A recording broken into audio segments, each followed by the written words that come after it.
New year, new Snap on this. I'm not sure what's changed, but Happy New Year to you. It's episode 20. That's an episode for every deck slot in the game. Much to Ben's annoyance. Really, aren't we all bothered by that? Except for you weirdos out there who can keep it down to like 3. I don't know how you do it. I say that affectionately. Anyway, even numbered episode, we throw it to Ben first. Ben, how was your week in Snap? And keep it snappy. My week in Snap was pretty good. I usually have a few topics that I touch on. I guess I will give an update on my ladder climb. It looks like it might be a #pod goals season, even though I didn't really try that hard. It's just I'm getting close enough that I might as well push through to top 1,000, see my little name on the list when I look. It feels nice. I can see my house from here. I don't know. I'm on the North America one, but got to keep it global. I think it's getting easier because I think there has indeed been a loss of some players. Unfortunately, I don't know. That makes it a little less prestigious to make top 1,000.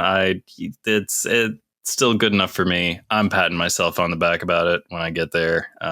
And I think I will this time. What have I been playing that's been doing so well for me, though? I have been playing. That's right. The same Heimdall list I've been playing a lot. Throwback Heimdall. Guess what? It just doesn't lose. It just wins a lot. It does lose some. All decks lose some. But for those who have forgotten, that's Aranya, Ghost Spider, Iron Fist, Hydra Bob, Dagger, Angela, Craven, Silk, Vulture, Spider-Man, Heimdall, and Magneto. And I do frequently on this podcast express some dismay that these days cards like Angela and Silk can't hang. But I'm kind of a little bit full of shit because clearly they can hang. They've been doing very well for me. I wish they both were a little better individually as cards. I think they deserve to be. But hey, that's a good list, and I recommend people play it. The other thing that I've been playing that's been doing well on the ladder is a discard list. It's not very interesting. It is homemade, but I'm sure there are other people playing these exact same 12 cards. I call it Cool Doug's card, after the song Cool Doug at Night by Sammy Ray and the Friends. It's a bop. Look it up. I highly recommend it. Anyway, that one, it's got Meek in it. I thought about calling it A Fractured Inheritance. That's a Good Place reference for those who are real plugged in. Because, the meek shall inherit the earth and all that. And I was like, put a twist on it. Give it some personality. So I thought of my friend Tahani from the television. Anyway, that's Meek, Scorn, Blade, Morbius, Swarm, Colleen Wing, Gambit, Lady Sif, Dracula, Proxima Midnight, MODOK, and Apocalypse. So just a very straightforward Dracula Apocalypse list. No cute Grandmaster shenanigans, no Swordmaster, just cards that really work. You know how it is. We've all gotten lost in the Grandmaster sauce before. So those are the two decks that have been really crushing it for me on the ladder. And I just sort of alternate between them as required for Alliance bounties. And I have also on ladder been playing a new deck. This one has Rocket, Raccoon, and Groot in it. And it's called I Am Groove. This is the version with Red Guardian in it. I tried one with Nocturne, but the version that seems to be doing best for me is Kingpin, Hydra Bob, Angela, Craven, Scream, Silk, Red Guardian, Rocket, Raccoon, and Groot, Hope Summers, Polaris, Spider-Man, and Magneto. He's not just Nito, he's Magneto. Anywho, is that Polaris? Is that one of the ones that you pronounce like Charles Xavier? I try to. He says it because she's in those games, but she's not a selectable character, so I don't have as large I haven't heard it as many times as I have, for instance, in Iceman. But anywho, that deck seems to be doing all right. I haven't played it enough to know if it's as good as the other two that I listed first, but it has at least been breaking even on the old snap points. I'm sitting around rank 2000 right now, but I'm sure by the end of the week I will be in the toppity top. Other than that, things I like to talk about in my week in Snap, Token Tuesdays. I don't know what's going on. According to the data mines, next week there's a Token Tuesday for 1,200 collector's tokens for 700 gold, which is an impossibly good deal. There's no way they're doing that. So I don't know what's really going on. The week after that, it's listed as a regular week Token Tuesday. That is 500 tokens for 700 gold. We'll see if that one happens, but that one's way more believable than the one where they're basically giving tokens away. But if that does come to pass as foreordained, absolutely pull the trigger, spend those 700 gold for those 1,200 collector's tokens. Each and every one of you, please don't miss it. That would be, I would feel bad for you and all that stuff. Other than that, my weekend Snap was a little bit light because I was playing so much Inscription. I don't know if y'all like card games. I love Inscription. Is this your first time playing it? Yes, I received it. I'm so happy for you. One of my old friends, he just like hollered at me out of the blue on the Steam Messenger and was like, "Have you played Inscription?" And I was like, "No, but thank you for talking to me. It's been such a long time." It's mostly my fault that we drifted apart and stuff, but yeah, my friend just got me Inscription for shits and giggles, and it is so my cup of tea, just very much my cup of tea. I felt positively micro-targeted by this game. If you like card games, there are characters in this game where their preference about like mana generation tells you something about the character. Oh man. It's weird. It's an experience, but you have to be really careful how much you say about it because part of the game is discovering the game. So like, absolutely. Just if you like card games, just play Inscription. Like it's very good. Yeah, so I'm enjoying some post-game content there. I'm not even going to tell you what kind of post-game content I'm enjoying, but I'm enjoying it. Wow. Yeah, that game is just, I am right in the middle of the Venn diagram of all the stuff that's going on in Inscription. Very much my cup of tea. If you think I like good stuff and you like the stuff I like, you will like that game for sure. It's card gamey. Oh, I was just going to answer Ree's question. It is on Switch. Oh. That's where I played it. Yep. And it's normally like $20 and it's currently $8. Ooh, that's a steal. That's a steal. Stuff like Slay the Spire and this are like perfect for like handheld Switch in bed. So like, and what you're describing, I have not played, but sounds perfect for it. I'm hype. Oh yeah. And if you like Slay the Spire, you definitely got to play Inscription. That's my feeling. All right. Very much in conversation with that game. Anywho, other than that, I'm going to buy Marvel's Midnight Suns while it's still on sale on Steam right now during the recording before I forget. So I'm going to do that because it's about to be not on sale anymore. But yeah. So, Ree, I believe you are next. Would you like to tell us about your weekend Snap? Boom, just stealing it from Lauren. What's up? Just going. Okay, so I was playing kind of heavy at the beginning of the week, which is good. I got like all my bountying in. But then when High Voltage hit, I got busy and I really just kind of got in for High Voltage, did my missions there, and was done for the day, which it's like a whole different world in High Voltage than regular Snap. And I did also... I was like, okay, what did I do last High Voltage? I'm like, I think I played our friend Scott's deck. And I was like, I haven't been in like socials for a while. I've been behind on things, but I was like, I need this deck because I'm too lazy to like make one myself.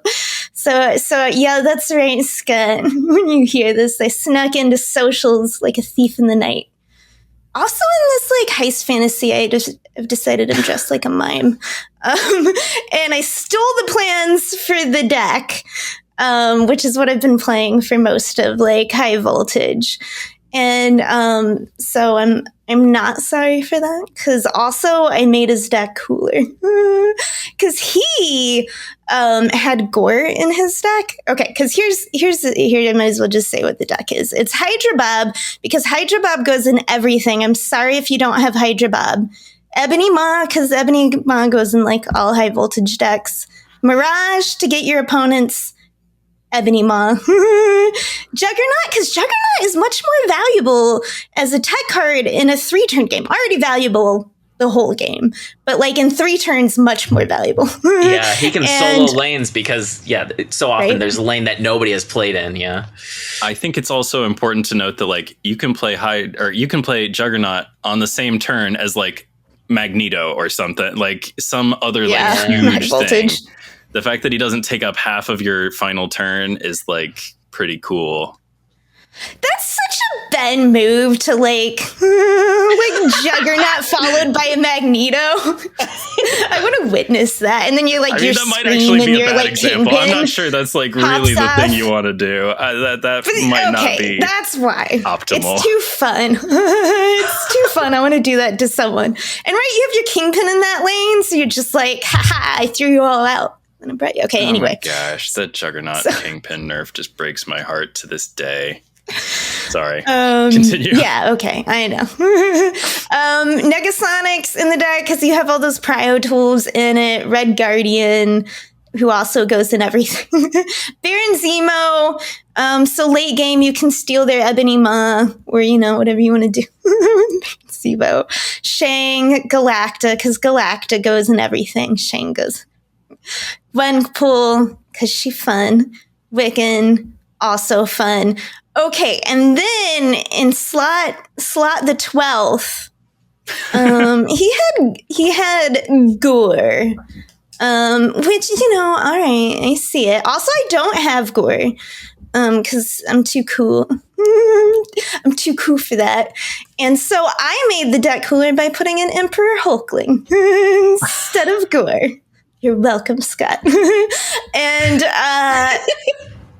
wow, never don't do that to my deck, please. High voltage is the perfect place for Emperor Hulkling. You can have the most. You're probably right. Honestly, Emperor Hulkling has gotten better since we started the podcast, and you all dissed him, and then I bought him with tokens. I'm sure Gore did help. Because Gore did help. Because now, sometimes Hulkling is a Gore. What is huger and beefier and meatier than like an Emperor Hulkling that has copied a Gore in high voltage? Probably a big Black Panther. But you didn't want a real answer. You shanged him or you Red Guardianed that Black Panther, so he's just not a problem. But yeah, there's an awful lot of Black Panther. So much Black Panther. I finally got that. I didn't get the play 5 cards quest all week, at least when I was playing. I still haven't gotten all the way through high voltage, so I haven't been playing quite enough. But I finally got that, and I did try the all 5s deck. I mean, I don't know if there's a deck. I just got a deck and just put in 5s until it was full. It's not that fun to play, to be honest, because you don't get to play. That's what I did for the 5s mission. For the 5s mission and the 6 mission, I put in all the cards that give you energy, not Electro, but Hope, Wiccan, Psylocke. I put those in, and then fill the rest of it with 5s or 6s. All right, I figured everyone was doing all 5s decks because I kept hearing these complaints, which I have also done, which is queue into regular ladder with your high voltage deck accidentally because it says high voltage and you think you're going into high voltage, and then you're like, oh wait, those are cubes though. No, not with this deck. No. I've been collecting a lot of single cubes from those people. Or more I brought a space laser to I don't know. Oh my gosh, I was playing some ladder today and I had so many retreats against me in the first first 2 or 3 turns, and I was thinking it must be because I'm, roping, not on purpose, just I'm doing chores while I'm playing or whatever. Horrible. But no, I bet those were all high voltage players. That's exactly it. That's been happening a lot. For that reason, I mostly play real decks in high voltage just because I don't want it to happen to me. I've only done it once so far, and I won, and it was with an all fives deck. It was a dumb deck, but I just like got the perfect draw, perfect locations. Every other time I've caught it. Yeah, no, and go for it, Lauren. Now that was I'm mostly high voltaged. Tell us about your weekend. Snap. You're telling us that's the end of your week. Before we get to Lauren, yes. there was something else that happened during Ree's Weekend Snap that I happen to know about, and I could have mentioned it myself because it was also part of my Weekend Snap. We faced off on the ladder. For the first time. Monstrously slow turns, probably for the first time. I'm not 100% sure. Yeah. I did my turns in like 2 seconds. Yeah, I felt so bad because you were playing Daredevil, because of course you were, and I was trying to be really tricky on turn 5 and make it look like I was ghost spidering a vulture that I wasn't actually ghost spidering. Ooh, changing your play order? But the thing is, I took so long. Ree very understandably was like, I ain't got time for this. I don't think that Ree claims that's not what she was thinking, but I'm pretty sure I overstayed my welcome. And yeah, friendship was not enough to keep Ree around there. Okay, here's how the game went. Is like, I didn't, because like sometimes I'm just not paying attention, and then I saw the Spidey point, and I'm like, okay, I'm like, oh shit, that's fine. We've never faced on ladder before. I assumed my MMR was just too low for me to hit. I don't know. But I was playing Wombat Combat's deck that I like went on and on about for last. It was my first game of the day that I was actually queuing with that deck. I'm like, Ben knows exactly what's in this deck. I did talked ad nauseum about it. I was playing the throwback Heimdall deck that I'm always talking about, so I assumed you knew what I had too. I thought I got tricksy because I put like I did get you on your Iron Fist. I Cosmo'd you. That's true. And I was like, and I gave him, it was what, Machine World, where you give a copy to your opponent, and I'm like, yeah, put your Cosmo down, your little move deck. I know you're playing with all your little on reveals. Because the third location, right, wasn't it the no on reveal effects? Yes. I think so, yes. So I was just like, yeah, put that on the third one and do nothing. Like, ha ha ha. But then you did! And I'm like, shit, now I can't lie at this. Because I got your Iron Fist, but you still, like, pinged Vulture everywhere. Yeah, there was still Aranya and other stuff. As I refer to your and mine, it's the one I run as well, the Rincione Vulture variant, if you know what I'm talking about.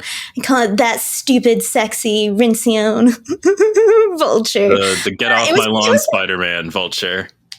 If it wasn't for him, he was already up to like 20 power or something, and I was like, I definitely. It was 20 power, I believe. Yeah, and I was like, I can't win the other two. I had to retreat. If it wasn't for the Vulture, I was like, I think I could pull this out, but because the middle location was Aunt May's, so it was like one of the worst locations for you, one of the best locations. It was the best times, it was the worst of times. I was just there to witness it. Anyway, yeah. I had somebody play on Human Torch onto unrevealed Aunt May's today, and then next turn they had Penny, and so they dropped a spider on the revealed Aunt May's, and all of a sudden it's a gigantic Human Torch. It was just making the best of it. Oh, it was brutal. Normally, I don't defeat. Yeah, I don't worry so much about Human Torch normally, but. I think Dagger and Vulture get too big. Also this week, though, for the first time, I got to put a spider on Bar Sinister, which is very fun. Because they all merge into each other, and you get one giant spider, and then you can move it. I was thinking of Bar with no name. Yeah, that is very fun. Yeah.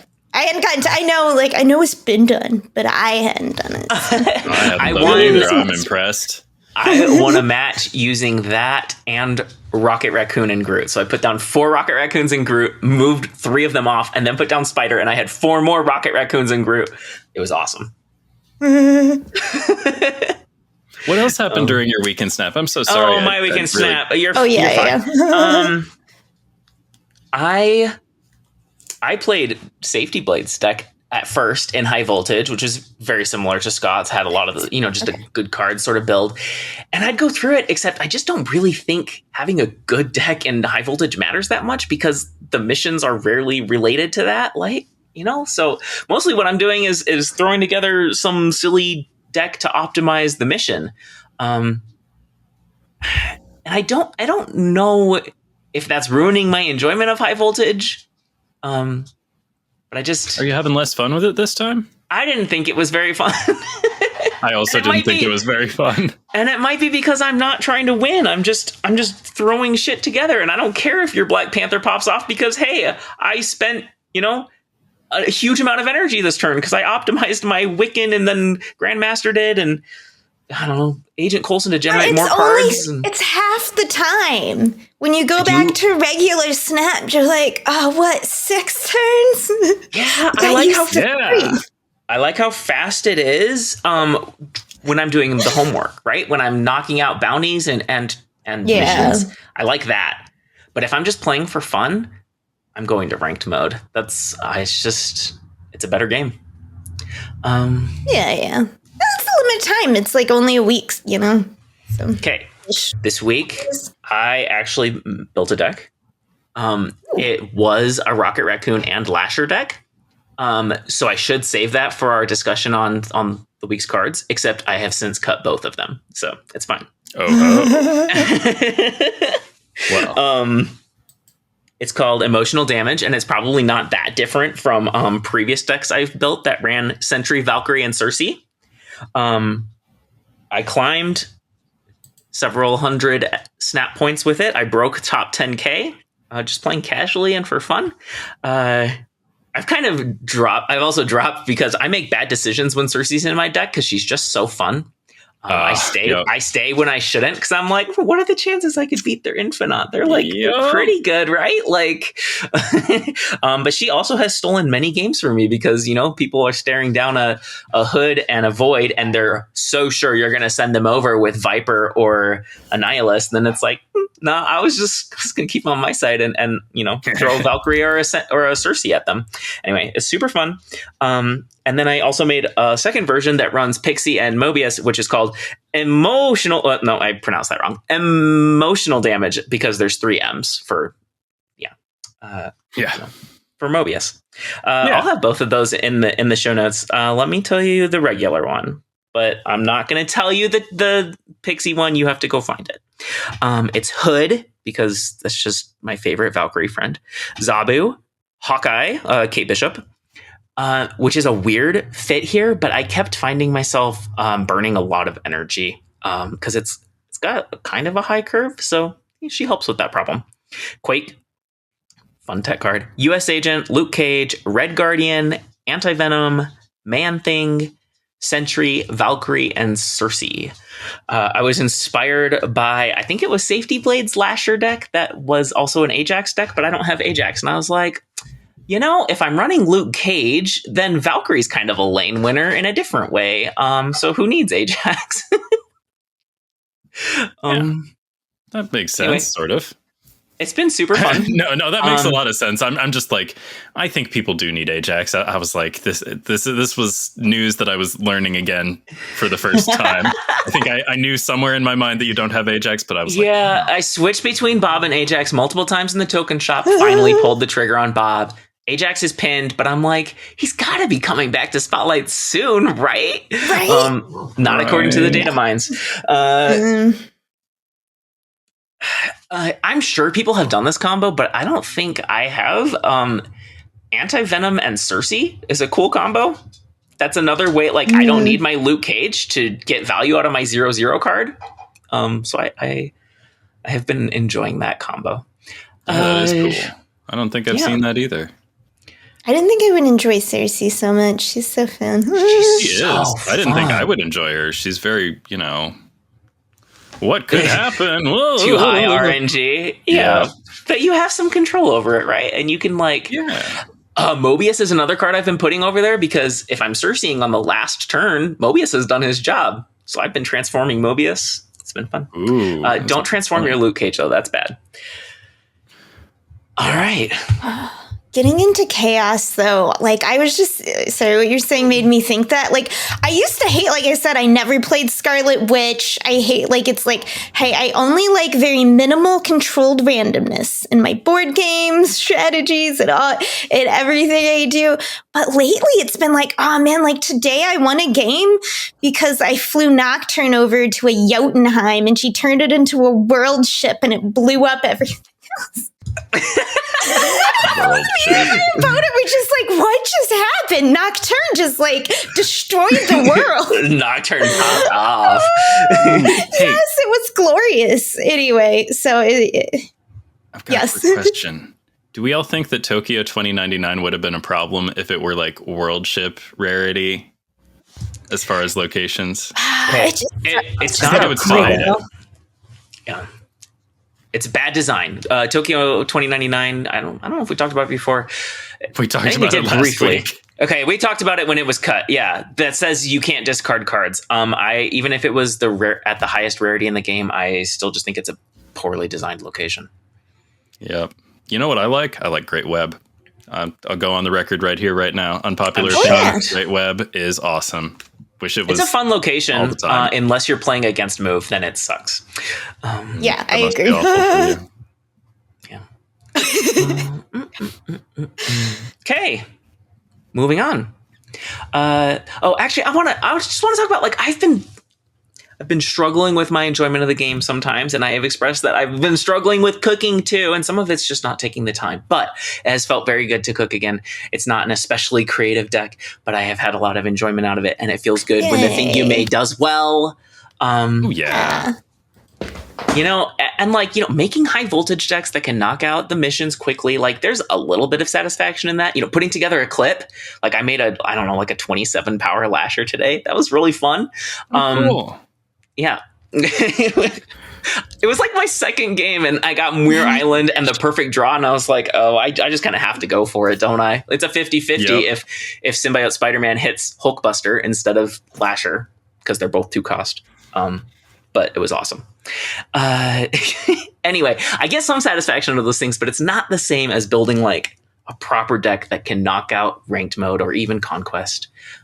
So it felt good to get back into it. And even with Valkyrie, one of my classics that I think I previously said I need to just give up on her if I'm going to cook. Okay. This week's card, Rocket Raccoon and Groot, the last card of the season. At least the last one in the spotlights. There's Lasher too from High Voltage. 3/3. You can move this once. After your opponent plays a card here, steal 1 power from it. Did you get it? What do you think?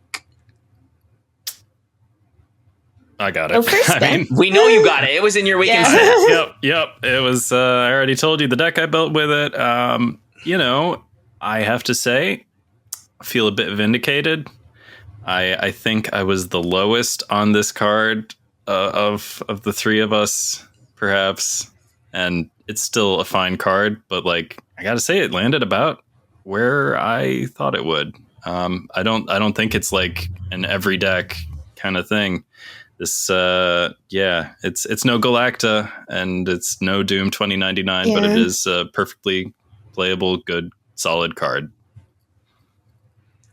Yeah, there's so much Luke Cage running around, though. Like, it's like I've played every deck I faced. Is like I haven't gotten to play the most Raccoon. Like, I did get him. It took me 4 keys.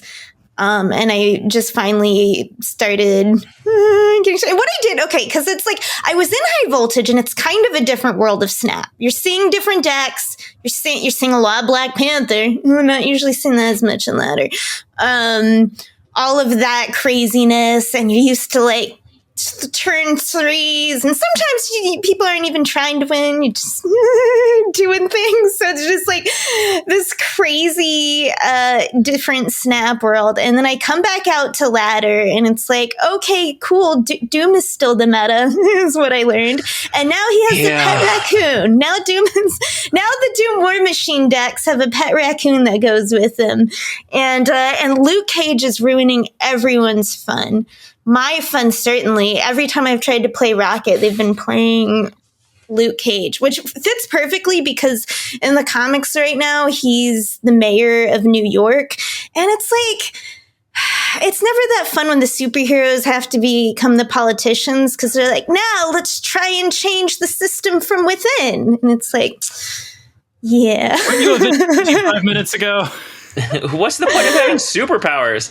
Yeah. Well, but also it's just like, you know, they can become a vigilante again. So like, the future's already been written as to how am I this little supposed to effort's listen to going to go? rule of law talk from like somebody who was just like punching people without a badge and like without any oversight? Yeah. I don't know. Anyway, so and usually I like Luke Cage because I'm playing him, and this time I'm like, let Rocket and Groot have fun. But what I want to do and I haven't done is like, it's a standalone move card. I want to put him with Elsa. See if I can bring back Silky Smooth, some Angela. But I almost had Elsa in the deck that I described, but I did cut her before playing any games just because I just couldn't. I couldn't. I still don't believe. I think Elsa's a really important consideration. I'll say my overall impression, my personal experience with Raccoon and Groot is he's good they're good and they're flexible, but they're not the terror I was worried they might be. They're not just going to be the throw it in every deck 3-cost card. And the comparison to Elsa is perfect because he's Angela or Elsa. Like, he's that kind of card. And at 3-cost, it's just, like, we saw it with Elsa, how big of a hit that is to go from 2 to 3 on a card where it matters how many times you can proc it by playing there. So yeah, safety seems high on him. Like, you should always be playing Rocket Raccoon and Groot, and that that's giving me a little bit of pause. That maybe once like Luke Cage calms down, I think. Maybe it's going to be that good. I suspect somewhere in between. I will say it's a very fun card. I've had a lot of fun with it. I have not thrown it in Jean Grey yet, which seems like the most fun way to play it, but I like Jean Grey decks. Yeah, I got it with 1 key, which was very exciting. That's always fun when that happens. It's been a while. Oh, even though it was a good Celine. 4. Mm-hmm. I also got it. Oh, I did get the Celine at least. I do like the Celine. Yeah, I wouldn't have felt bad if I got that Celine, but I already have a good one, so it's fine. I think it's a really good card in that, like, it synergizes with all kinds of different like decks and strategies. Like, you can think of a reason why Rocket Raccoon and Groot should be friends with like all kinds of other things. I was enjoying it in that Scream deck that I described because it's nice to have a way to incentivize people to play things not on your Kingpin lane or whatever, Yeah. Or to punish people for playing things on your Kingpin lane so that you can't drag them over to Kingpin. Well, I'm stealing power from you anyway, like, damned if you do, damned if you don't. That up. If you get like Nebula, Rocket Raccoon, and Groot on curve, they're really cool together. You're getting 2 power there every turn, no matter what. Yeah. And then Luke Cage, we didn't bring it up, but I'm pretty sure it's a bug because right now, if Luke Cage is out, Rocket Raccoon and Groot don't get any power. Whereas I think if Luke Cage is out with like Cassandra Nova or Scream, well, Luke can't protect the cards in your deck.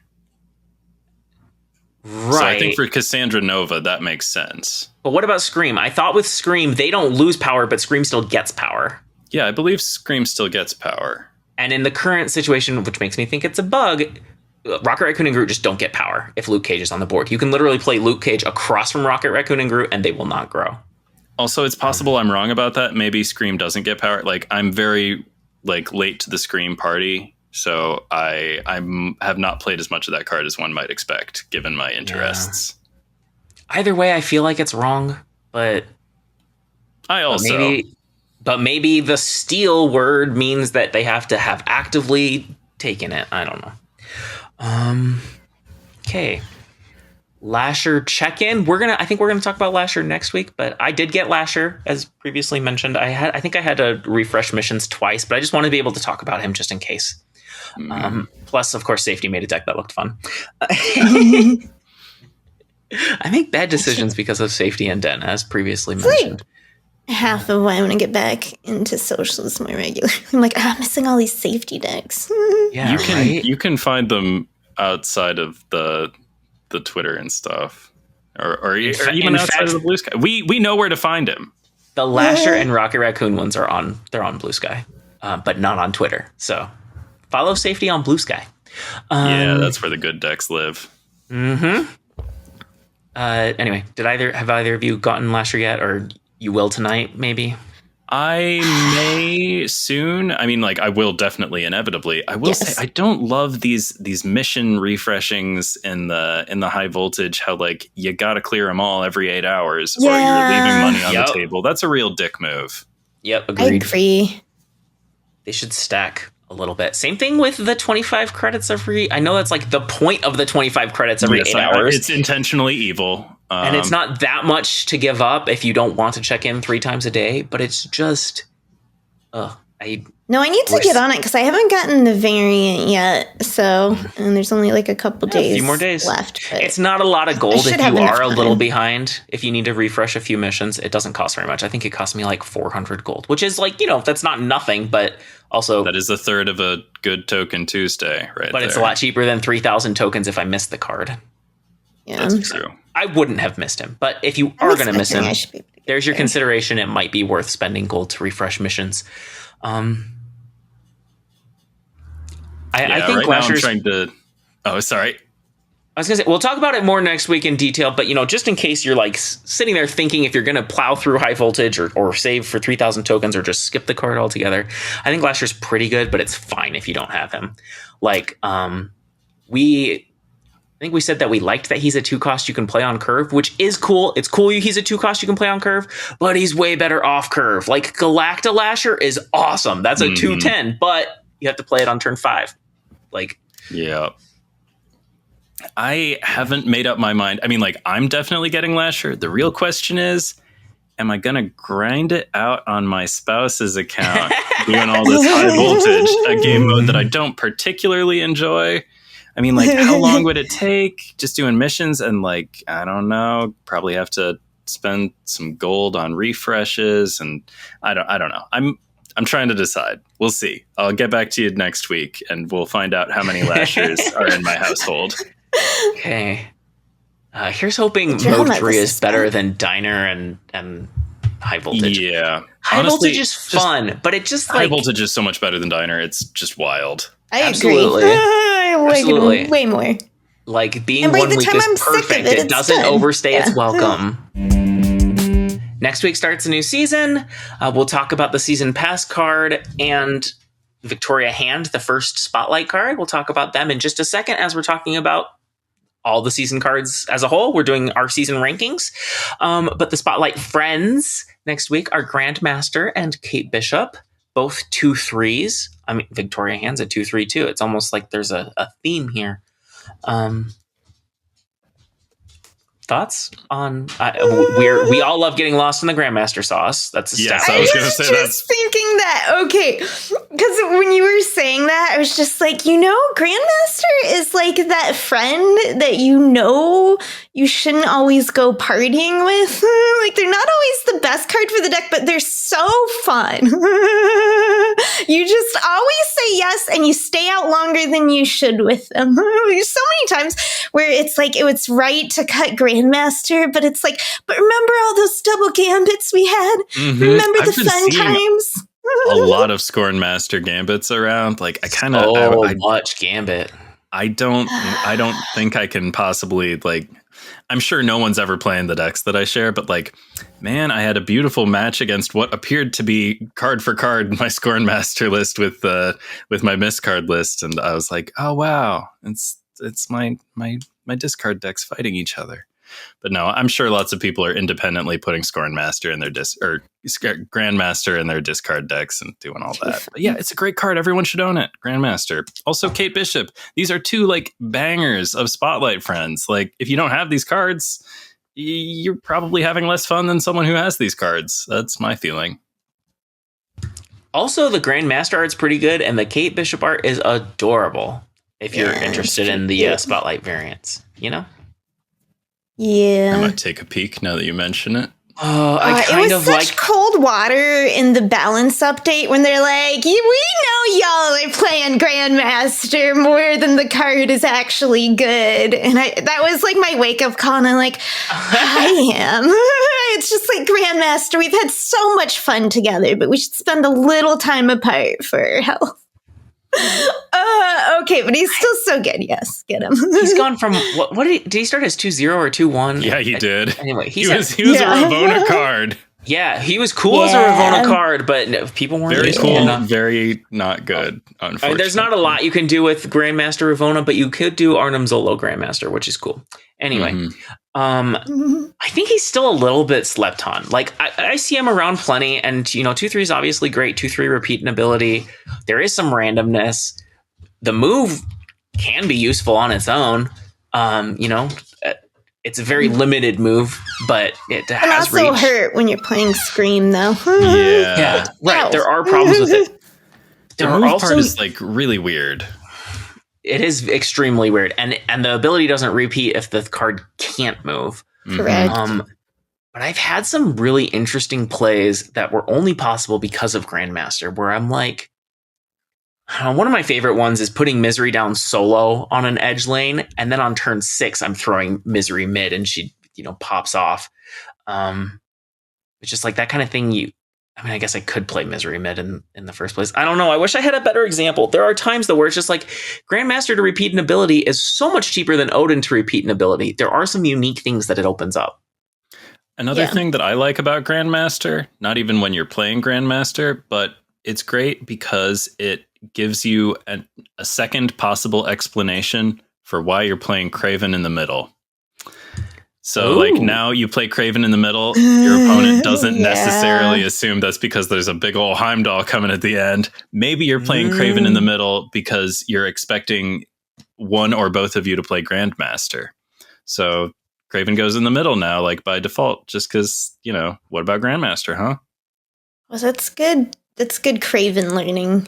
Because I want to put Silky Smooth back together, and I'm like, I got to play Craven again. It's been too long. I don't know his ways. I didn't watch the movie. So much of the Heimdall thing is just like convincing someone that there's a chance that it's not happening. Like you really have to just like they want to believe that you're not playing Heimdall, and you just have to help them. Just help them get there.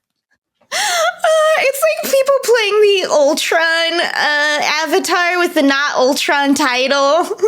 They play it like Patriot or whatever. That's good. Just like, it's surprise! It was Heimdall after all. It's like, we all knew, Ben. All right. We really didn't say a lot about Kate, but yeah, she's great. We should totally talk about Kate. Like, this was not to like. She goes in Zoo. She's very important if you like Wiccan.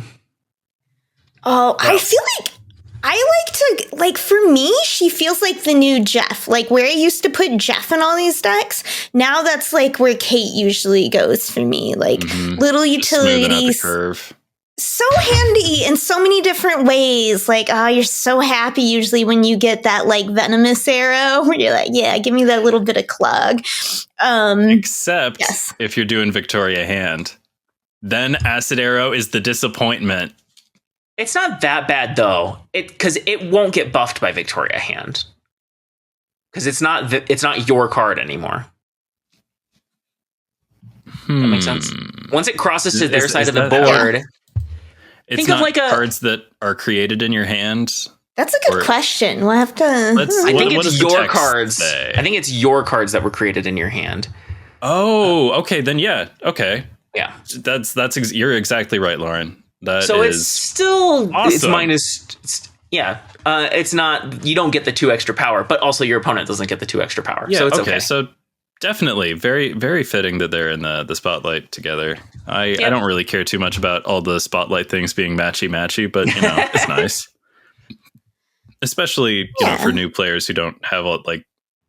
I don't I don't pay attention to the spotlight friends because I usually have all the spotlight friends if I wanted them, but that is nice for people with less complete collections, and we should make the game more friendly for them. Absolutely. Okay. Seems like a good And Kate's spotlight. so good for like zoo decks and everything. Like honestly, she's just one of those cards that goes in a lot of different things because utility is good. Yeah, I play her primarily in a Heimdall deck, so that should just tell you like how wildly versatile she is. Is the Dream the grapple arrow? That's a good arrow. It's a good arrow, but I mean, the acid arrow is still the star of the show. There we go, acid arrow. I was blanking on the name. That's what I'm always most excited to see. I'm like, oh, absolutely. Yes. And it's the thing I fear card is too. awesome. Whenever someone plays a Kate, I'm like, do you get the arrow? Where it going? Absolutely. I don't care what else they got, but if they got the acid arrow, you play around that. You don't risk like filling a lane and. Yeah. I mean, acid arrow is like 90% of a green goblin. That last point of negative power is like not really important. It's all about the space and just like the first point of negative power, so to speak. You know, the thing that takes a lane from 0 to If acid arrow was a standalone card you could put in your deck, I would play busted. it a lot. Yeah. Oh, yeah. We would all be playing it a lot, I think. Yep. Oh, especially with Titania. Anyway. Yeah, very good, very fun card. Get it if you don't have it. It is worth keys. Okay. We're sorry. We also apologize to Kate Bishop. It was just that Grandmaster was listed first in the show notes. No disrespect intended. We all like Kate Bishop, but we don't get lost in the sauce with Kate Bishop. No, that's because you can't get lost in the Kate Bishop sauce because she's just like too good. Practical. Yeah. You can't play her incorrectly. Yeah. She doesn't promise you any, delusions of grandeur or anything, I think playing her in Moon Girl might be wrong. Yes. Even if getting the double the arrows is good, it just takes up too much hand space. I'm pretty sure I personally beat you in a deck that had both Kate really? and Moon Girl. Just saying. Yeah. There you have it. She is good in everything. We're going to move on to next season's rankings. It's the Dark Avengers season for January 2025. They're like the Avengers, but like a little shady, a little rough around the edges, huh? Yeah, right. We are going to give our rankings. We're going to follow basically the same system we used last time, which is, 2 thumbs up, 1 thumb up, 1 thumb down, 2 thumbs down. You can translate that however you want. Like it, love it. Are we gonna rank based off of how much you like the card, how strong you think it is? Whatever feels right in your heart. I mostly have been rating them based on my anticipation of their power level. Like I give high ratings to the cards that I think are going to be a problem. Like I gave a high rating to Galacta and Doom 2099 last season. Honestly, all the cards this season I think are at least good. And I think a couple of them are very good, but none of them are like upsettingly good. I don't think. I'm not like afraid of any of these cards. I'm not angry at them. Yeah, I mean, like I guess there are some that I like more than others, but I haven't rated them higher. In fact, I think my favorite of these cards I rated a bit low. But yeah, I don't know. It's up to you. I think mostly we're going to talk about it and the absolutely the specificity of the I think the numbers are just kind of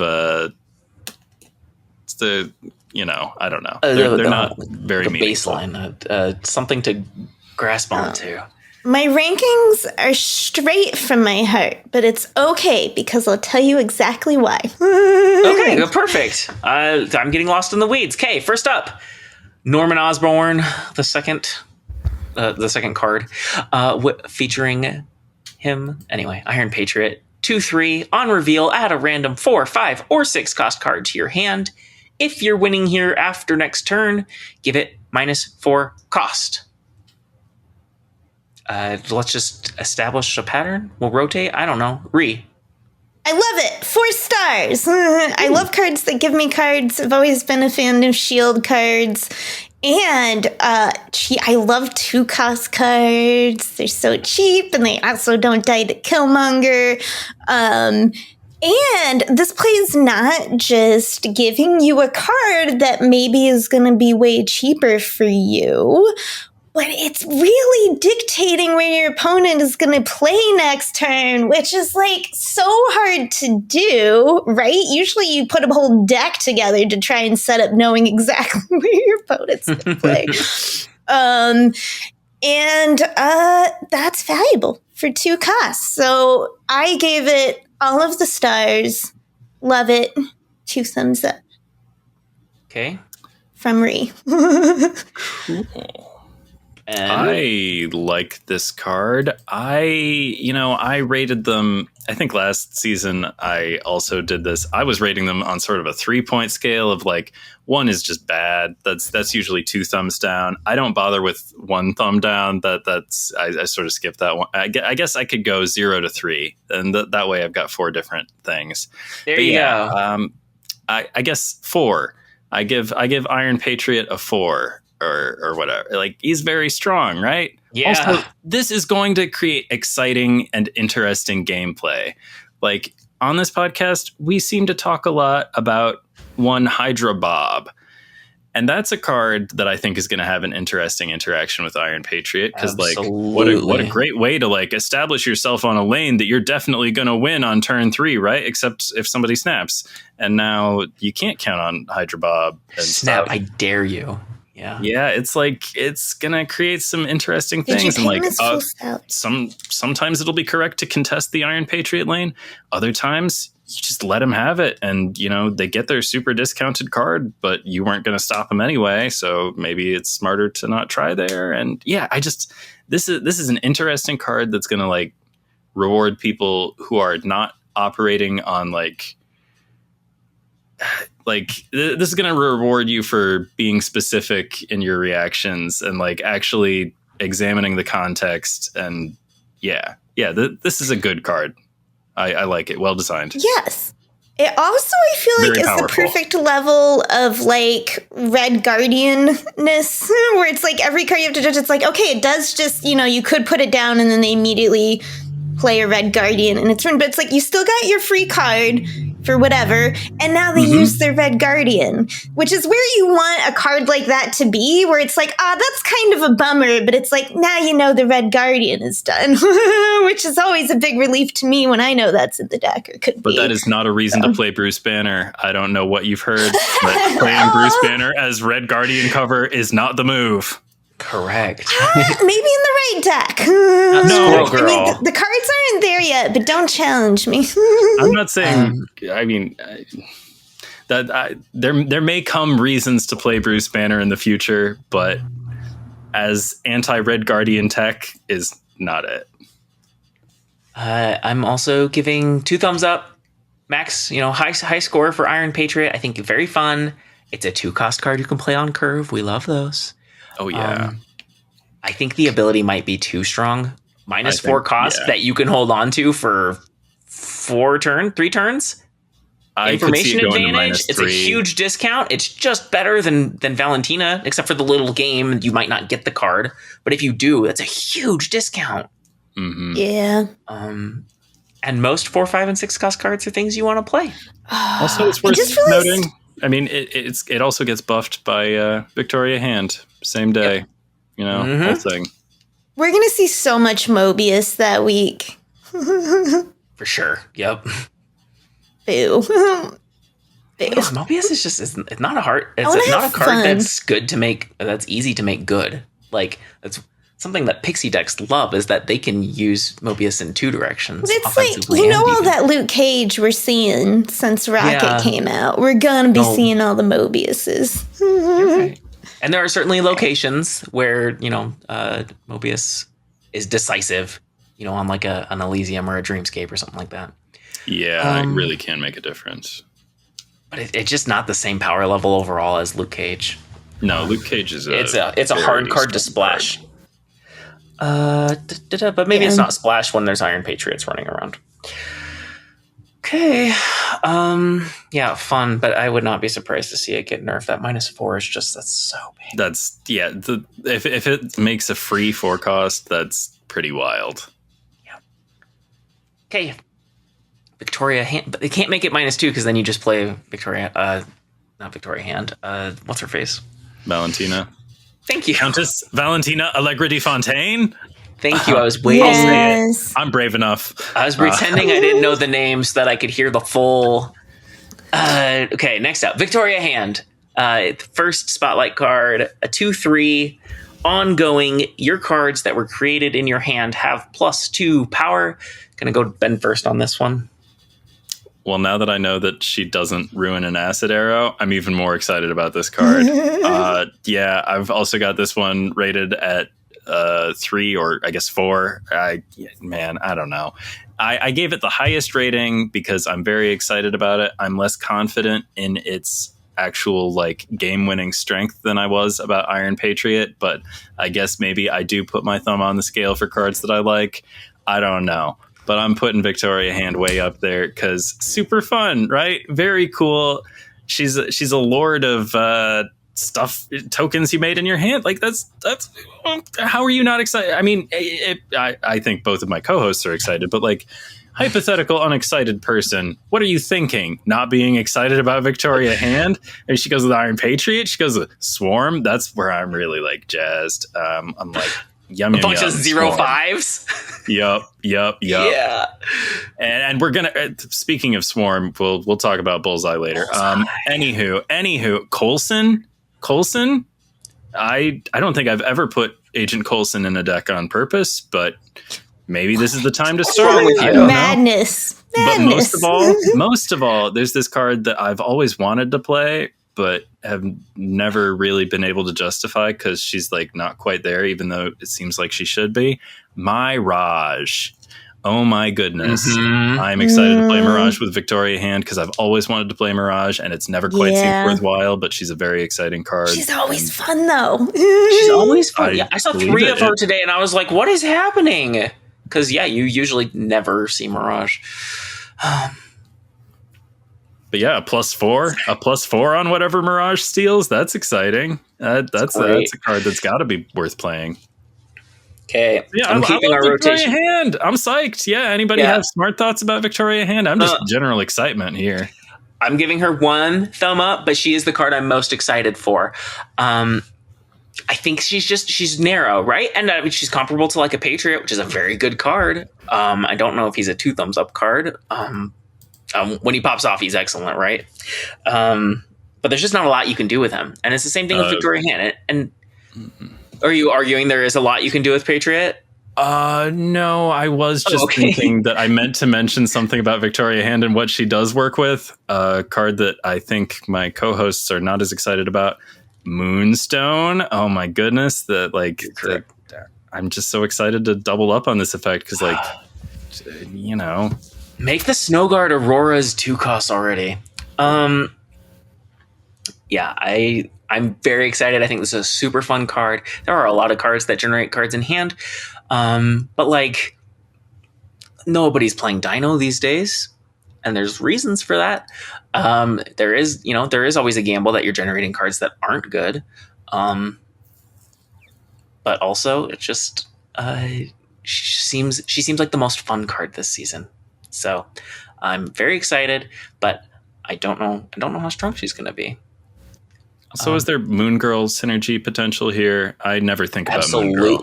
Absolutely Moon Girl. Absolutely. Like on a demon or something like that. Mm-hmm. Also very mystiqueable, being 2 costs instead of 3 like Patriot. Ooh, that's something. I like that. Yeah. So it might be. I hope it's good. I worry about it being too narrow and risky to play that deck type. But she is a 2/3. Maybe you do. And a 2 you can play on curve. Maybe you don't need that many good. Maybe she doesn't need that many hits to be worth it. Like if she hits 3 things, she's like a 2/9. Mm-hmm. There you go. We get excited about 2/9s in this household. I don't know what y'all are up to, but I love a 2/9. I'm ready for your ranking. Okay, obviously, forced. I see what you're saying about usually I would consider such factors as the narrowness and power level of a card, but I am also most excited for her in season. I'm really excited. 2 thumbs up. And here's why, because I feel like she's bringing, like, shield cards this season are coming back. I loved shield cards. I loved them originally. You know, I was an Irish Majority. I've always kind of loved random play. I loved playing Devil Dino back in the day. I played Agent 13 far longer than when should have played Agent 13. Me just too. because I loved shield cards. And then the first really big hit was like Loki came and he ruined them because the only reason to ever make more cards was to turn them into cheap synergistic cards from your opponent's deck. You know, and it was like, occasionally, yes, Phil Coulson would give you a Shang you would play out or whatever, but like the soul, Loki, I do love Loki, but he took the soul out of S.H.I.E.L.D. and then after Loki, like Arishem, you know, was out, right? Was all the new hotness. And S.H.I.E.L.D. cards became Arishem at home, you know? Like, and, you know, so it's just like everyone is playing Arishem, but now Arishem has been nerfed. You can't have nearly as much fun as you used to, despite what anyone says. Early peg turns were very fun. And now it's like, hey, looky here. The former, like, Arishem at home is now Arishem out and about town. We got S.H.I.E.L.D. back. We can play Collector with something. We maybe play cards, S.H.I.E.L.D. cards again to actually play the cards we generate with them. I don't know. So I'm just like so hyped for this season. Don't ruin this for me. So I don't know. So that's what I feel like. I'm just excited. I love cards that give me cards. I don't know. It's just fun. I'm excited for you in this S.H.I.E.L.D. renaissance that may or may not come to pass. We'll see what happens. It will for me. It will for me. Hey, you can control the weather in your own backyard. It is really good with Swarm. And that's one of my, and I know you said we're saving for Bullseye and maybe we should, but that's my favorite type of discard is going all in on Swarm Collector. And it's probably one of the worst discards right now. So I'm very excited for that. I think that seems super fun to have a gigantic pile of 0/5s that I can slam down on the last turn. That is exciting. Moonstone, a 4/6, ongoing, has the ongoing effects of your 1, 2, and 3 costs cards here. So kind of an onslaught for small cards, but I think functionally it's going to be more like Scroll, which matters in niche cases. This is the hardest card for me to evaluate. I think it's interesting, but I think it has very few hits, so I'm only giving it 1 thumb up. I don't know. There's a few things I want to play with, like Victoria Hand, but I think 4/6 is very expensive for what it gives you. Maybe justifies doing like Mr. Fantastic, Miss Marvel things again, because who's playing those guys anymore? Oh, yeah. Old forgotten cards. Yeah, those are both cards I played a ton. I played Mr. Fantastic way longer than most people did because he broke parity on the Valkyrie lane. I feel like Mr. Fantastic is like... What about that? He's not good enough like now, but like I feel like Mr. Fantastic has been undervalued like pretty much the whole time.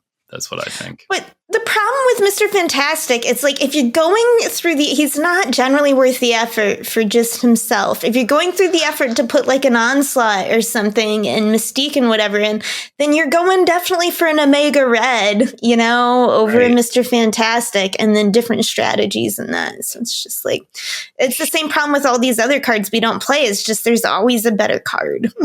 Yeah. For whatever it's trying to do. Yeah. Okay, I'm giving it to Ree. So for Moonstone, yeah, I also gave it 3 stars or 1 thumb up. I think there's a lot of cool, fun stuff to be had, and it feels like it's going to be one of those cards too where you know it really well. Your opponents may not always like figure it out correctly. Does work with Victoria Hand, as mentioned by Ben. So I'm excited for her, but I obviously you gotta build for her. So, limited applications, is my thoughts. I also gave one thumb up. I guess a 3 in the 4-star thing. Hey, it's not that hard to translate these things. I'm very tentative about it every time. I'm like, is that right? Yeah. So I have to say, I'm not sure what the decks look like. Moonstone is like a card that I'm rooting for. It's the kind of card that like I like to support, not the kind of card that I like to play, but I think that other people should play this card, and I'm very excited to see what they do with it. And I believe that it has potential and seems promising, and I'll probably play it a little bit myself, but you never know. You've always got to come in with some skepticism if you can't imagine what the deck actually looks like. And as I said, like, part of it is that I'm not the kind of person who's going to come up with whatever the deck looks like. This isn't my kind of card for that. But I don't know. I feel like maybe I should have more of an idea of what the deck would look like. And as we've said, like, it's not going to be Mr. Fantastic and stuff. Like, that's not going to justify this commitment or anything.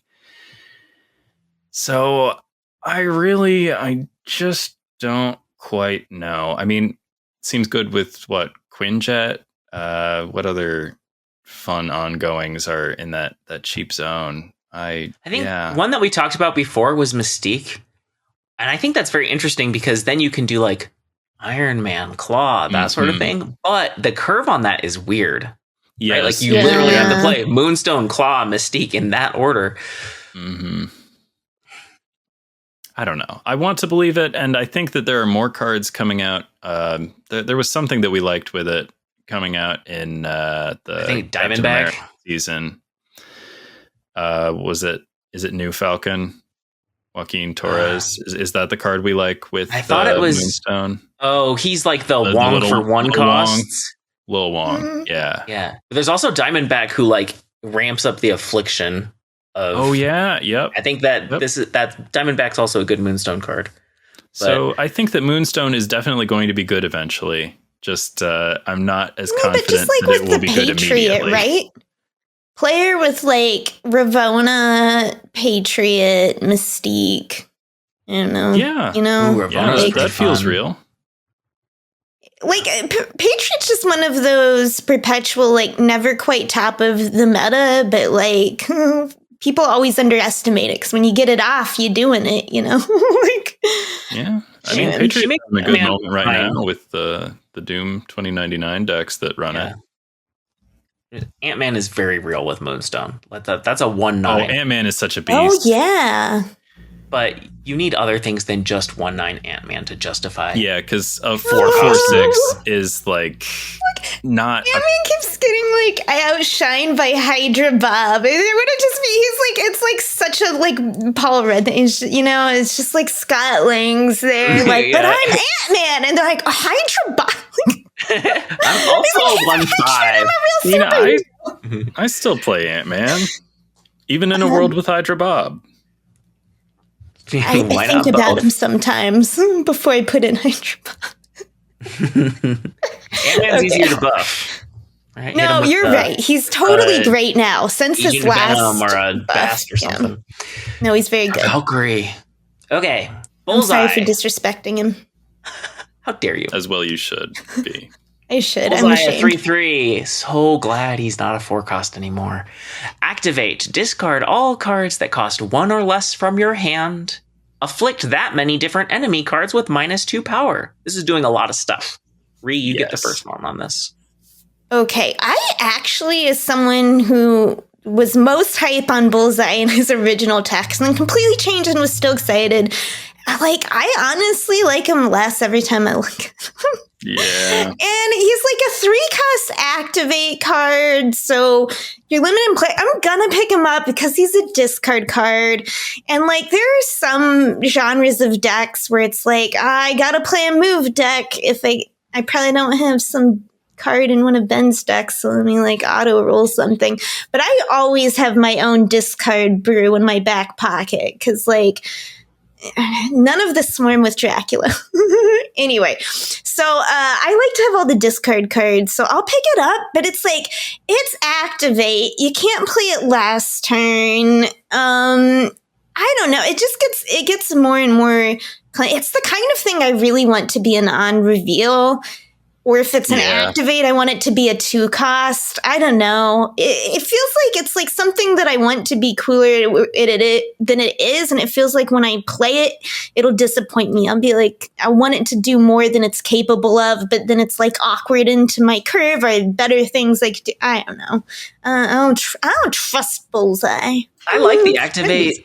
For at least one reason is you can, on turn 5, you can play MODOK and activate Bullseye. Mm-hmm. That's kind of cool. That is something I'm excited for. Okay, well, you know, when you say it like stuff, that, right? Lauren. I mean, that's just Swarm stuff, but it's also Scorn stuff, yeah. And X-23. The Scorn stuff? Yep. That should be like a new, like, just genre of, like, we all just share, just Scorn things. I think it's fun trying to look at what problem they're trying to solve with these cards, right? Like we brought up like Victoria Hand. Oh, maybe she's making Shield and Devil Dino. Maybe she's making that real again. Is Bullseye? My best guess is that it's to make X-23 an actual discard card. Maybe. Yeah. Like, what do you do with the extra energy? I don't know. I'm not sure what problem he's trying to solve. Sorry, I know that wouldn't even be possible. Ben, your ranking. I am the least certain of this card's power level of like any of the cards this season. I am least confident that I have correctly gauged it. I gave it 1 thumb up, and I could believe it's a 2 thumbs up card. I could see it this might be a game changer for discard. I'm not sure. I think it's worth noting that it can only hit each of your opponent's cards exactly once. I don't know if that means different enemy cards. Yeah. Yeah. So like at his absolute ceiling, it's a double strength hazmat, and that's if you have enough cards in your. That's if they have played only like 6 or 7 things or whatever, and like somehow everything in your hand is an eligible 1 or less cost card. So I think I'm not sure how much mileage you're going to get out of the Affliction. I'm much more excited as like a targeted discard sort of card. Like this reminds me a little bit of Hell Cow in the way that it used to function in Hella when it was activate, but like too good, when it was the discard 2 4/7 Hell Cow. So like I really don't know what to make of it. Also, I need to speak up for X-23, who is perfectly fine in discard. It's a very crowded field. There are a lot of cards that are good in discard, but as I mentioned, I still play 100 bad guys with swords. I didn't mention it in my week in Snap, but I did play it this week in Snap, and it still kicks and rips, and I still don't understand why the cards are in it that are, and why the cards that aren't in it aren't, but they are the right cards, and it works. So, yeah, I don't know. I think Bullseye is probably going to be good. I don't think Bullseye is going to be bad, but also maybe it is. Yeah, I'm really. I could be talked around.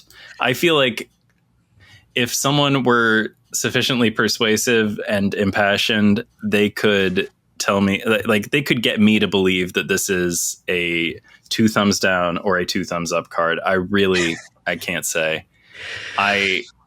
There are definitely things I will be excited to do with it. I think it's probably more likely a 2 thumbs up card than a 2 thumbs down card. That's my hunch. But it also might just be a 1 thumbs up card.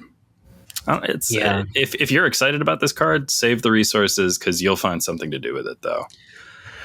I'm also one thumb up because you have to, if you want to play your swarms or whatever, you have to do this on turn 5, and then your opponent can just retreat. You could save it for turn 6 for a big surprise. I mean, given Bullseye's on the board, so maybe it's not that big of a surprise.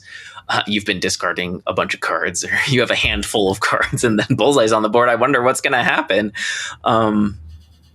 So, I mean, that kind of like telegraphed, problems with that. But targeted discard that you mentioned made me think about like a Dracula dump deck, like a zooish thing, something that's running Strong Guy. That's kind of cool. That is cool. But yeah, Bullseye seems like not that hard to make him a 3/7. Ideally, you're probably playing something that wants to discard stuff anyway. I think you want to be getting more than that out of him, though. I think a 3/7, like, you might as well just play Swordmaster. That's a way to discard a 1-cost card. Yeah, right. Does he make Discard Surfer happen? Discard Surfer already happens. I'm telling you, I'm out here still playing Discard Surfer to this day. That has a discard for everything. Do you have Discard Move yet? No, that one's not real. It's everything except that one's not viable. Doesn't exist. I mean, do you think I didn't try when Meat came out? Of course. I was like, yes. Craven and Morbius finally on the same team. No. Not even a little bit. Okay.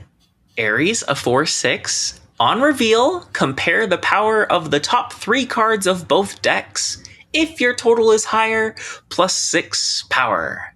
Ben? I give this one 2 thumbs up. This is probably I guess Iron Patriot and this one these are the two where I'm concerned that they might be too good. Also, with Ares, I have the question in my notes, do we see the cards? Are we just taking the game's word for it that your 3 cards were bigger than their 3 cards and no one knows what any of the cards were? I think I have the answer to that because the animation's been data mined.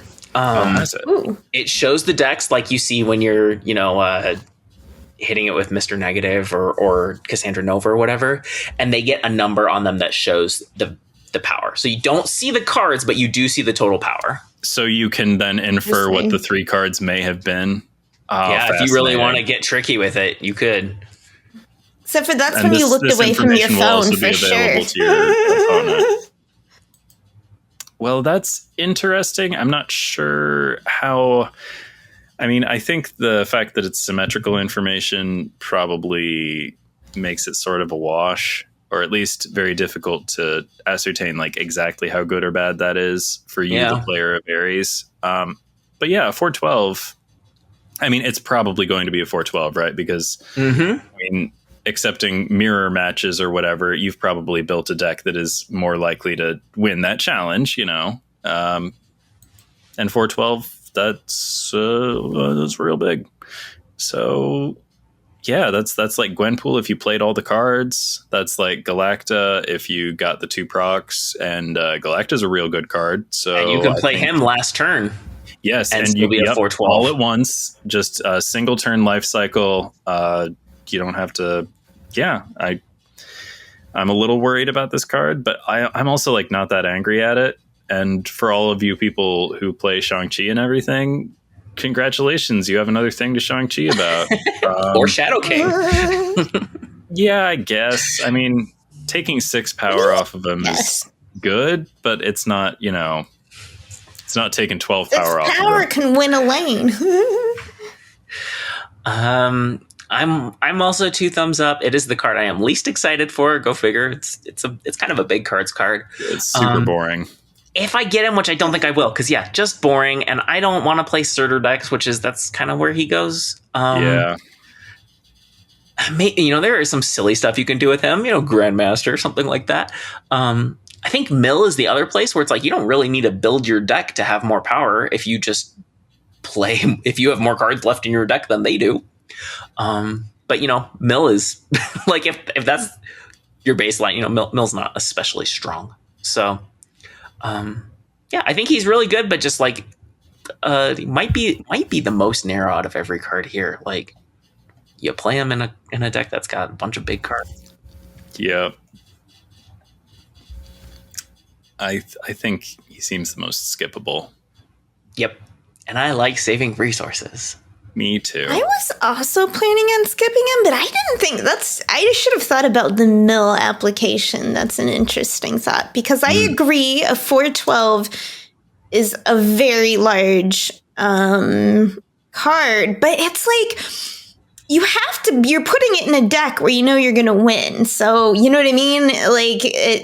So it's got to be mill or big cards. And it's like, okay, like Jessica Jones is like 2 less power, but you can like guarantee that, So, but what interests me the most about Ares is, okay, this dream I have that he might be the most like Sauron card we'll get in a while.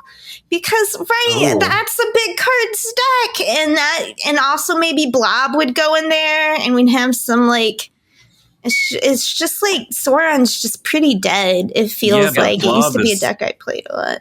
Blob is a bad card to have in your 3 lineup for counter synergy. Because like Blob is a 6/0. Not good for Ares if Blob is in your top 3. I was thinking as like, just in terms with Sauron and absorbing. But Blob and Ares like the same other cards. Like they're asking for the other 10 cards. You're right. They're kind of anti-synergistic. But also, I see the connection. Because that's where you want to hit that, like, red skulls, like, hit it in your deck with an Ares or whatever,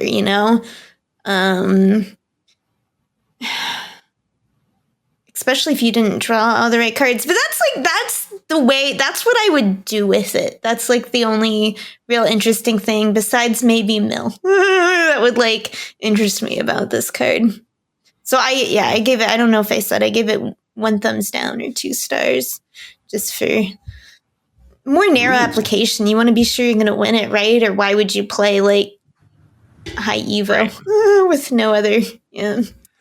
Which notably also means you're probably not doing silly things with the fact it's an on reveal, right? Because like Wong and Grandmaster are not especially pointy cards.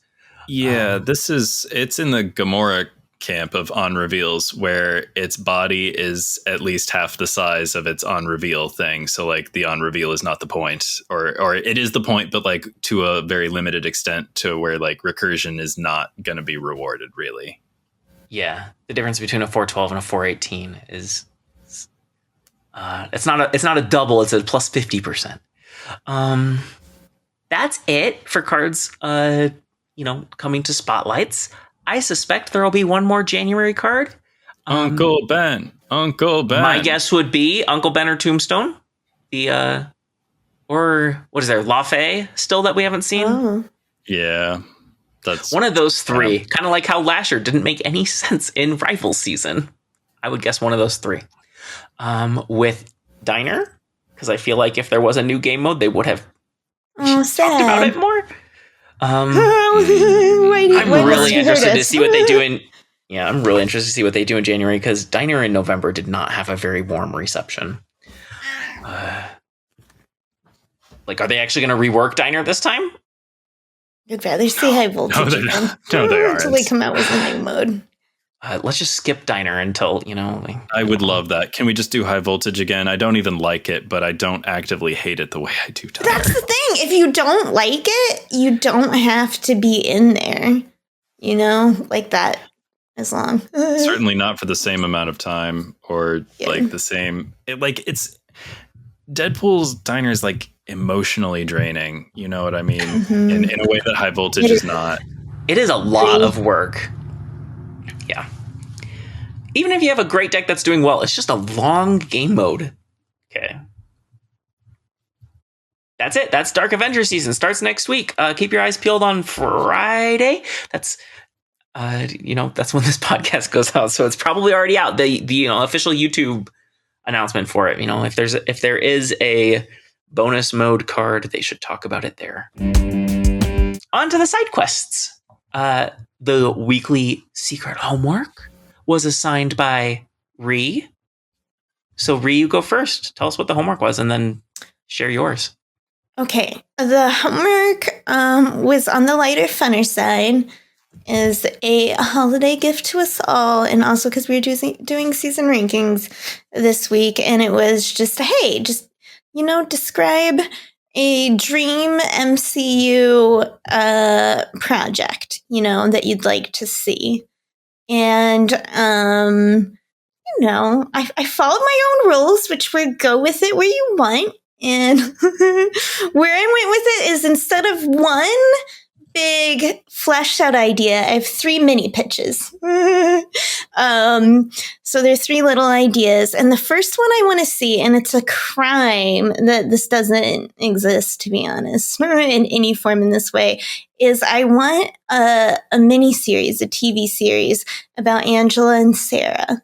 Please. They can base it. I want it to be an animated series, I think, so they can get real cool with it. It can be based on Kieran Gillen's run, Angela Asgard's assassin, with, if they get a second season, they could always do 1602 or whatever. I think the art style should be inspired by the artist of Monstrous. And I apologize for both this and all future names I will likely butcher in these descriptions. But Sana Takeda is their name, and Monstrous' beautiful artistic style that Angela and Sarah would look gorgeous in. I want the showrunners and the script to be written by Kieran Gillen, because he's the one that made me fall in love with Angela, with his Angela Asgard Assassin series, and Tamsin Muir, who is... sorry if I also butchered that name, who is the author of the Locktoon series and knows how to write a pair of lesbians. So, right, and think of that aesthetic. Angela literally goes to save Sarah from hell because she's like, nah, fuck this. You don't get Sarah. Can you imagine some Locktoon aesthetic on this journey? Oh my gosh, like so a Greek... going down. It's instead of saving Persephone, it's Persephone arriving, glowing to save Sarah. Okay. That's pitch number 1. I want it very much. Well, I would love that. And 2. I think I Googled the Monstrous while you were talking, and it is absolutely beautiful. You're not wrong. But my first thought was like, when you said anime, I'm like, or animated, I'm thinking of my anime variants for Sarah and Angela, which are beautiful, and I would even take that. I would. I think you're right. Monstrous would be even better, but and I also give love us Angela and Sarah. Your call for having Tamsin Muir right. Would be awesome. Right? Locktoon fans out there, they know. Okay. The second one would be a Mockingbird mini series, just 1 season, just a couple episodes, because it's based on Chelsea Cain's 2016 run, which she wrote as like a puzzle backs, a lot of separate mysteries that wrap together in the end. It's perfect for a little mini series. Would this star Linda Cardellini? Yes. I don't know. I didn't pick an actress. It's a mini pitch. I didn't get full-fledged, but I'm going to say yes, then you are correct. Okay, I have not seen all of that show. Oh, sorry. Are we talking about different things? I was talking about she's the one in the Clint MCU. Barton's wife in the MCU. Is that who it is? Yeah.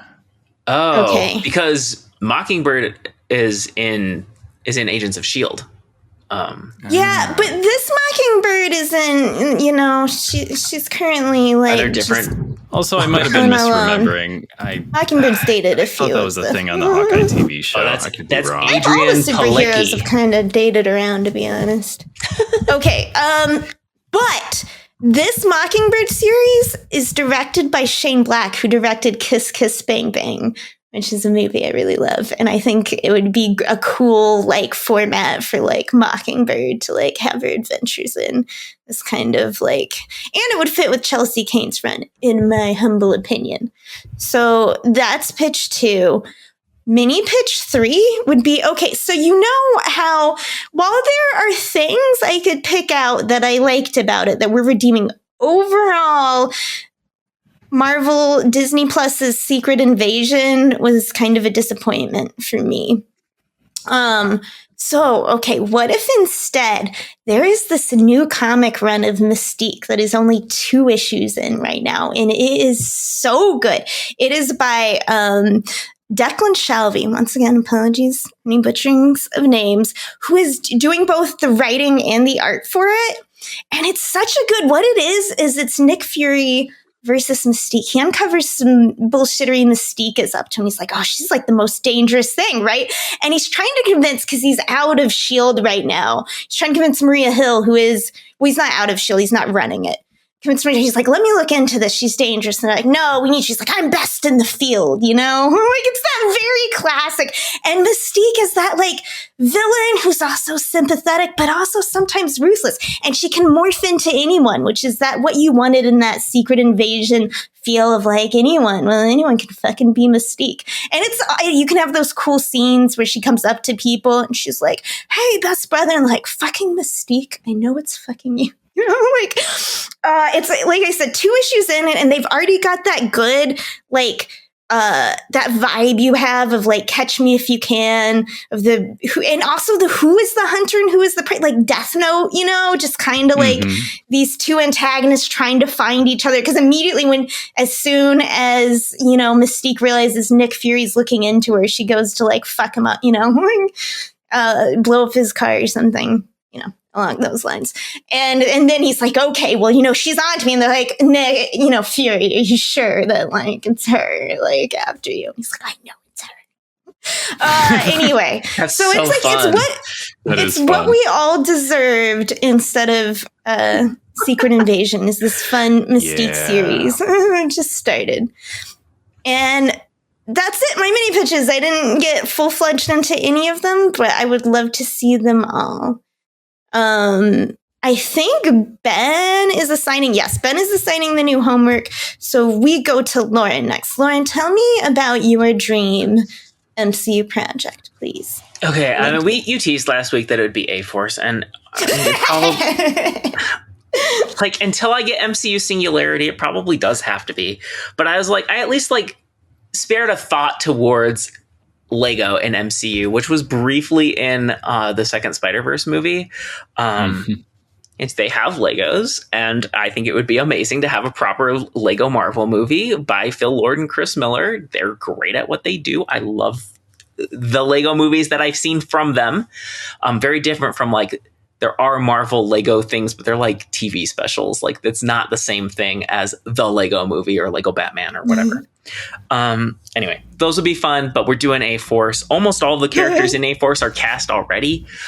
You know, you got your She-Hulk, Captain Marvel, Nico Minoru, Medusa, Elsa Bloodstone, Lady Loki, who I assume would be Sylvie. At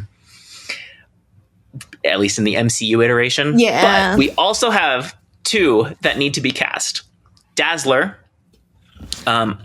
and I picked Evan Rachel Wood for that because she can sing, and, you know, she's got the look. You know, just dye her hair strawberry blonde, and you got it. And then Singularity herself is a tricky one. If you don't know, she's got a lot of, like, Teen Titans Starfire vibes, where she's alien and very innocent and naive, but just affectionate, and she's very powerful, but she, you know, fights for her friends, and loves them fiercely.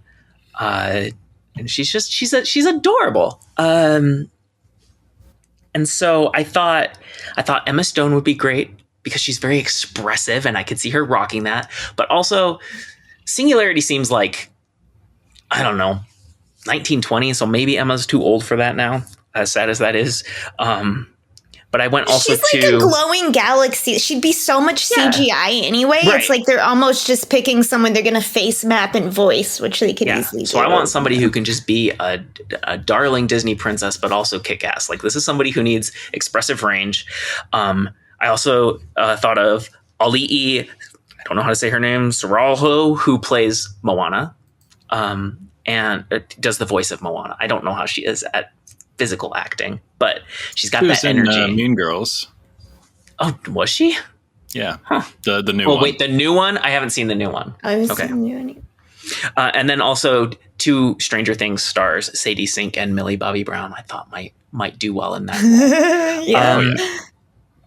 Anyway, I don't have a lot of thought beyond that.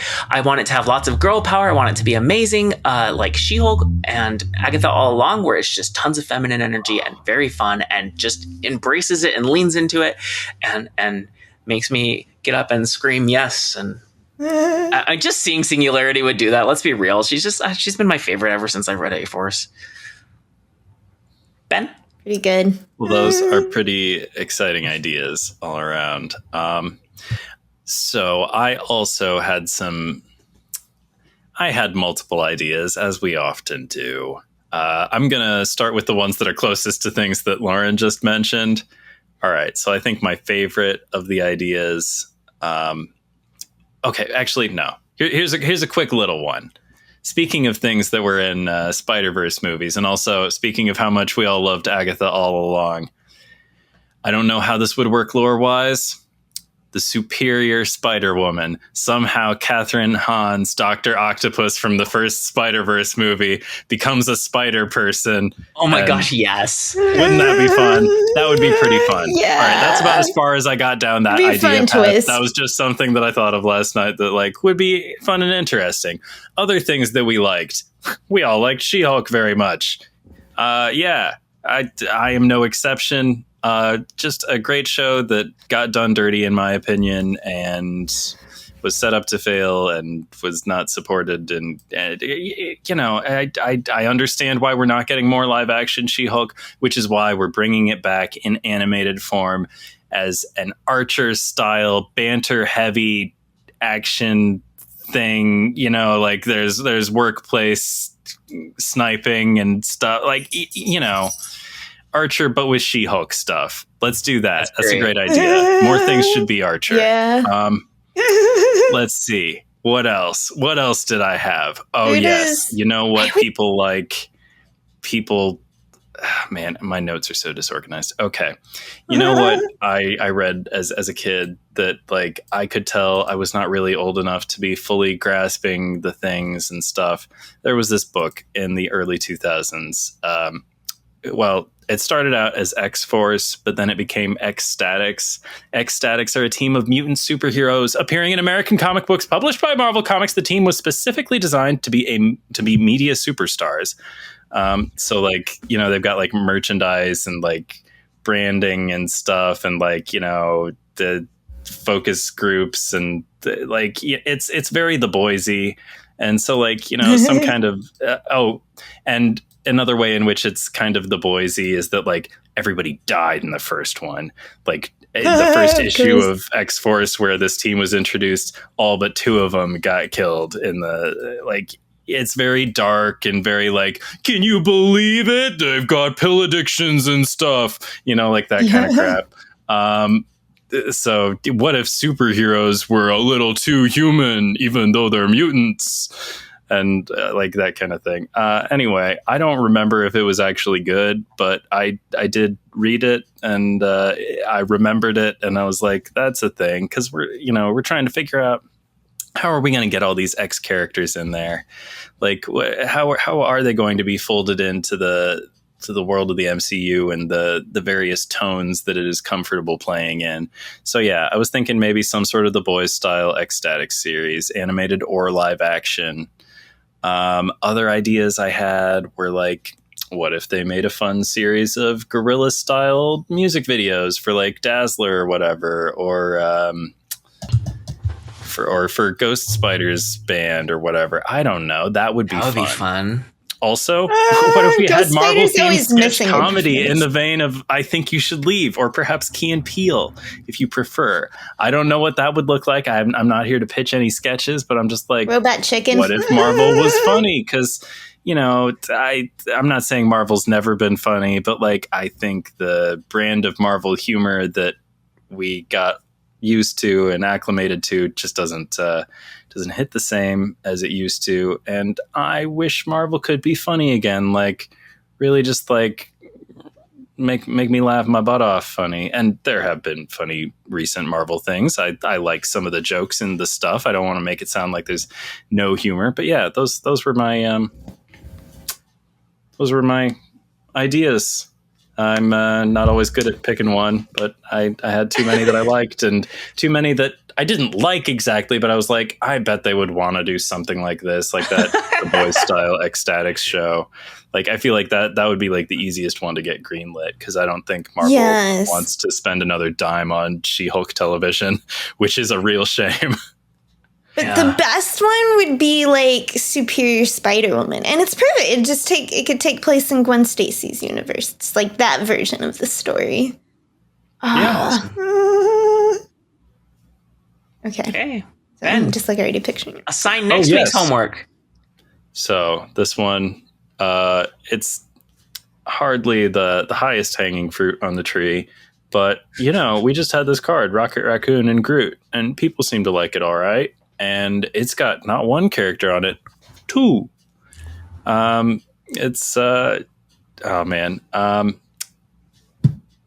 Sorry. Sometimes there are jokes, and you just don't make them because they would remind people of sad things. So anyway, moving on. So I would like each of us to design a duo card. That's right, 2 characters on a single card. These can be characters we've already seen on Marvel Snap cards. These could be fresh and new characters. It could be a combination, one new, one old. It's up to you, but you want to somehow represent the presence of these 2 characters working in tandem, much like Rocket and Groot. I guess I don't know which part of the card is Rocket and which part of the card is Groot. It kind of feels like they're just like, Guardians of the Galaxy do one thing, basically, right? Groot is the one that moves them, and Rocket is the one that shoots the gun. Absolutely. You can tell by the animation, because it's like pew pew, and then it's like with the branches. Roots. Okay. Yeah. All right. That's it's very fair, obvious, Ben. It doesn't make any sense for Rocket to move Groot. Let's be real. Yeah, obviously Rocket is right. This is all so clear. And also, before we get any comments about it, yes, I understand why they are part of Rocket does get on Groot's shoulders in the Marvel Rivals. Also, interestingly enough, the other character that can take that spot on Groot's shoulders, Jeff. But Groot cannot carry both of them at once, so don't even try it. But yeah, just design a cool duo card. I don't know. Maybe it's Captain America and Bucky. Maybe it's Captain America and Falcon. Maybe it's Captain America and Iron Man. It doesn't even have to have Captain America. These are just things you could do. Bucky hangs out with Black Widow sometimes. No extra credit, except, I don't know. Only design one. The extra credit is just do the one thing. Not in danger. Extra credit is not doing extra credit. Classic technique. Okay, wonderful. Well, thank you. If you like what you heard, do the socially friendly things I always say. I'm not going to say them, and then I say like half of them. So you know what they are. And if you want to connect with us, all that information is in the description. A really fun place to hang out with us that I will specifically call out is the Discord. We've got that going in the Snap Judgments League Discord. There's a couple channels there. It's been fun talking with listeners and sharing deck squares and I don't know, seeing secret homework that other people are doing. Which sometimes is a lot of work, and it's always great seeing that. And we would, gladly take new ideas for other secret homework assignments. Anyway, come hang out with us there if you want to. It's cool if you don't. Speaking of Snap Judgments, we're part of the Snap Judgments Network, where you can listen to other great shows like How Can She Snap from No Big Deal and the Kid every Sunday. There are others, but that's the only one I'm going to mention this week. If you want to see what we think about edgy Avengers, once we've actually got our hands on them, then tune in next week. Same Snap time, same Snap channel. Yeah. Yay! Guitars! I felt like I needed a cheer at the end. Now that we're in the secret outro stuff, I forgot that nobody knows about. One more secret homework idea. When I was talking, like, how are we gonna integrate all these X-Men properties and stuff? Like, okay, you know what I miss? I miss long television seasons. So I'm talking like, you used to get like 23 episodes of Buffy or whatever. So I'm saying, let's do a Monster of the Week thing with the New Mutants or some other team of young X-Men, Monster of the Week, X-Persons. do a Smallville, except good, you know? I enjoyed that when you're like, how do we bring in the X people? And then you're like, how about this property where we kill them all off? Well, no, you kill off the batch you start with in the first episode, but they re-up on bodies.